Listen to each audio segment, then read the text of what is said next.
রাজধানীসহ দেশের বিভিন্ন জেলায় হঠাৎ করেই বেড়ে গেছে ভাইরাসজনিত জ্বরে আক্রান্তের সংখ্যা। সর্দি, কাশি, গলা ব্যথা ও মাঝারি মাত্রার জ্বরে আক্রান্ত হয়ে প্রতিদিনই সরকারি হাসপাতালগুলোতে ভিড় করছেন অসংখ্য রোগী। গত ২ সপ্তাহে এসব উপসর্গ নিয়ে হাসপাতালে ভর্তি রোগীর সংখ্যা বেড়েছে ১৪%-এরও বেশি। চিকিৎসকদের মতে এটি মৌসুমি ভাইরাস জ্বর হলেও একাধিক ভাইরাস একসঙ্গে আক্রমণ ছড়াচ্ছে। ইনফ্লুয়েঞ্জা, ডেঙ্গু ও চিকুনগুনিয়া এই ৩ ভাইরাস এখন একযোগে মানুষের শরীরে আক্রমণ করছে, যার ফলে রোগীদের জটিলতা ও ভোগান্তি বেড়েছে।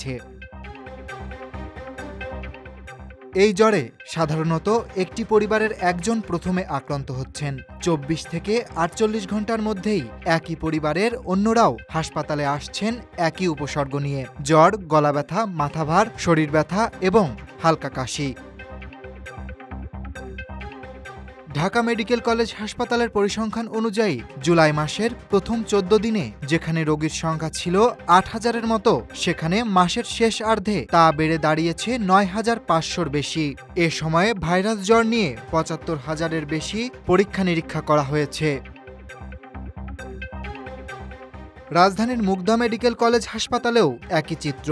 হাসপাতালের তথ্য মতে ২৯ জুলাই পর্যন্ত ডেঙ্গু কর্নারে ভর্তি ছিল ৩৪ জন এবং শিশু কর্নারে আরও ১১ জন। পুরো জুলাই মাসে এখানে ভর্তি হয়েছেন ১,৫৪৫ জন, যার মধ্যে মাসের দ্বিতীয়ার্ধে ভর্তি হয়েছেন ৮২০ জন, যা প্রথমার্ধের চেয়ে অনেক বেশি। হাসপাতালটির উপপরিচালক ডাক্তার মোহাম্মদ নুরুল ইসলাম জানান, রোগীদের মধ্যে জ্বর, গলা ব্যথা, দুর্বলতা ও কাশি এই ৪টি উপসর্গ সবচেয়ে বেশি দেখা যাচ্ছে। অনেকে ইনফ্লুয়েঞ্জা ভাইরাসে আক্রান্ত হলেও একই সঙ্গে ডেঙ্গু বা চিকুনগুনিয়াও ধরা পড়ছে, ফলে চিকিৎসা জটিল হয়ে উঠছে।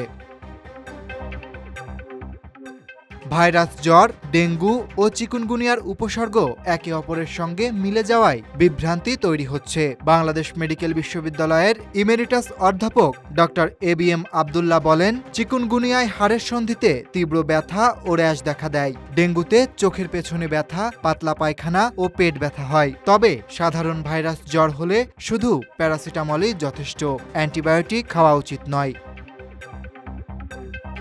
ঢাকা মেডিকেল কলেজ হাসপাতালের পরিচালক ব্রিগেডিয়ার জেনারেল মোহাম্মদ আসাদুজ্জামান বলেন, আবহাওয়ার পরিবর্তন, কখনো গরম কখনো বৃষ্টি, এই বৈচিত্র্য ভাইরাস সংক্রমণ বাড়িয়ে দিয়েছে। পাশাপাশি পানিবাহিত রোগও বাড়ছে, বিশেষ করে বন্যা কবলিত এলাকায়। তিনি আরও বলেন, সচেতনতা বাড়ানো, রোগের লক্ষণ বুঝে চিকিৎসা নেওয়া এখন অত্যন্ত জরুরি।